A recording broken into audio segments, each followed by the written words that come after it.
আসসালামু আলাইকুম, কাইফা হালুকা, সকালে কেমন আছেন? আশা করি ভালো আছেন। আমিও ভালো আছি। আজকে চলে আসলাম গাজীপুর কুটির শিল্প বাণিজ্য মেলায় আসলে অনেক ভিড়াভিড়ি ছিল দিনের বেলায়, কিন্তু রাতের বেলায় আসলে কোনো মানুষজন নাই এখানে। রাতের বেলা হয়তো এখন বাজে 11টা 30 মিনিট। এই 11টার পরে কোনো মানুষজন নাই। বিশেষ করে মানুষজন হয়তো ছুটির দিন, শুক্রবারের দিন কোনো বহুত ভিড়াভিড়ি হয়।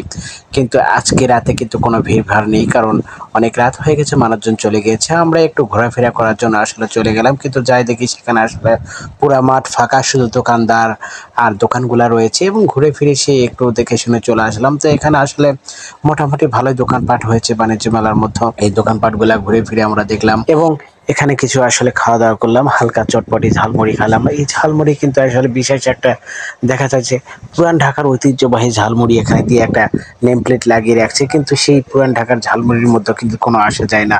ঝালমুড়িটা একদম বাজে ঝালমুড়ি হয়েছিল, খুবই খারাপ। যাই হোক, আপনারা গেলে এই ঝালমুড়িটা খেয়ে দেখবেন যে আসলে কি রকম অবস্থা। বিশাল একটা ঝালমুড়ির দোকান, মানে ঝালমুড়ির দোকান দেখলে বিশাল। এখানে বিভিন্ন ধরনের জিনিসপত্র আছে, দেখলাম যে বিভিন্ন আপনার ঘরোয়া জিনিসপত্র কিনলে একটি ফ্রি, দুইটি কিনলে দুইটি ফ্রি, এরকম আসলে বিভিন্ন অফার এখানে আছে, যে একটি কিনলে 10টি ফ্রি। বিভিন্ন অফারের বিভিন্ন লোকজন ঘরোয়া জিনিসপত্র আসে এখানে কেনার জন্য, আসলে দামাদামি করছে বা কিনছে অনেকের।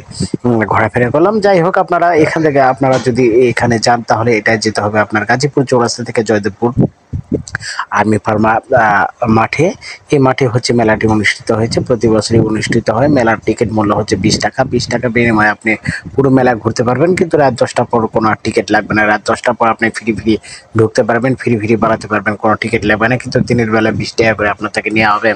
20 টাকার বিনিময়ে আপনি সব কিছু দেখতে পারবেন। এখানে বিশাল আসলে মেলা করে বিভিন্ন জায়গা থেকে বিভিন্ন লোক আসে না, তাই আপনি দেখতে পাবেন যে আসলে বিভিন্ন ধরনের জিনিসপত্র এখানে দেখা যায় মেলাতে। আসলে যেটা ইউনিক জিনিসপত্র, সেই ইউনিক জিনিসপত্রগুলো মানুষ কিন্তু বেশি কিনে বা মানুষ বেশি থাকে। সেই ইউনিক জিনিসপত্র কিন্তু দোকান অনেক রয়েছিল, যেখানে এখানে দেখলি বাবুই পাখির বাসায় কিন্তু আসলে ইউনিক একটা জিনিস। হ্যাঁ, তাই আপনারা যে যেখান থেকে আছেন সেখান থেকে তার লোকেশন